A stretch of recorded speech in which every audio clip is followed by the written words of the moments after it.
अगर आप चैनल पे नए हैं तो चैनल को सब्सक्राइब करें और बेल आइकन को क्लिक कर दें। रमा बहुत बूढ़ी हो चुकी थी। उसका इकलौता बेटा रमेश और उसकी पत्नी काजल दोनों शहर में बस गए और वहीं रहने लगे। ना ही कभी गांव आते, ना ही अपनी माँ की कोई खोज खबर लेते। बस किसी काम से ही अपनी माँ को फोन किया करते थे। उनकी माँ की ये इच्छा थी कि जिंदगी के बाकी कुछ समय वो अपने बेटे बहू के साथ बिताए। रमा अकेले ही एक छोटे से घर में रहती थी, लेकिन व्यवहार अच्छा होने की वजह से सभी गांव वाले हर छोटी बड़ी जरूरत में अपने घर के सदस्य की तरह हमेशा उसका साथ देते। रमा को इस तरह अकेला रहता देख गांव वालों को बहुत दया आती थी। एक दिन रमा को उसके बेटे का फोन आता है। कैसी हो माँ? बहुत जल्दी तुझे माँ की याद आ गई। बेटे के बिना कैसे रहूंगी, बस भगवान का नाम लेकर जीवन काट रही हूँ। तभी उसकी पत्नी काजल उससे फोन ले लेती है और खुद बात करने लगती है।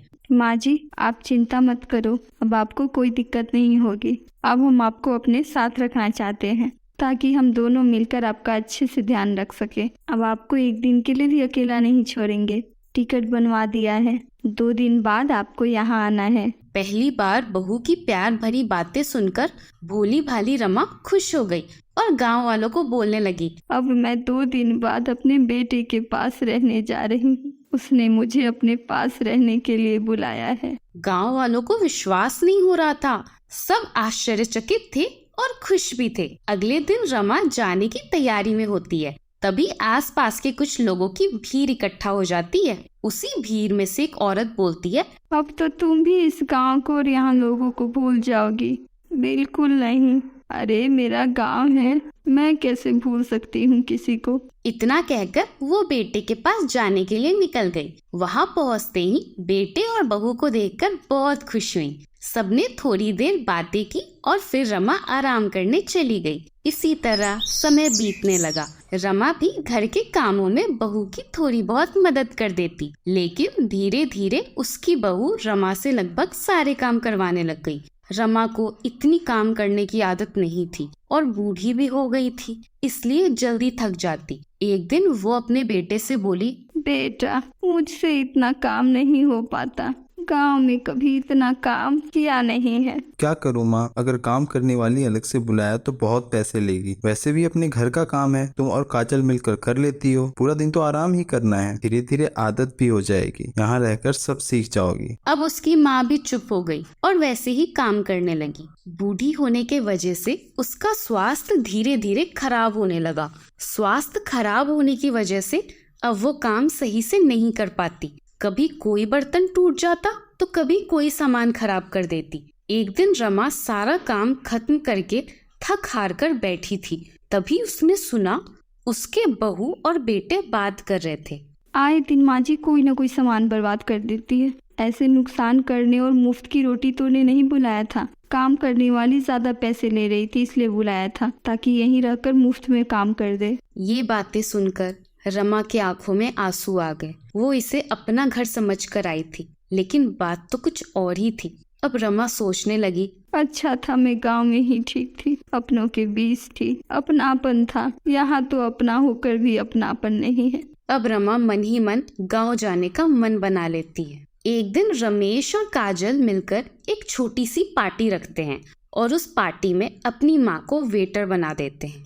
वेटर बनकर अब माँ सबको ड्रिंक्स ऑफर करने लगती है। तभी काजल की एक दोस्त बोलती है, अरे काजल, कहाँ से लेकर आई ये काम करने वाली? अब सबके सामने उसे सासू माँ बोलने में शर्म आ रही थी, इसलिए उसने बोला, गांव से लेकर आई हूँ। अच्छा है, यहाँ तो बहुत पैसे लेती है काम करने वाली। अच्छा किया जो तुम गांव से ही लेकर आ गई।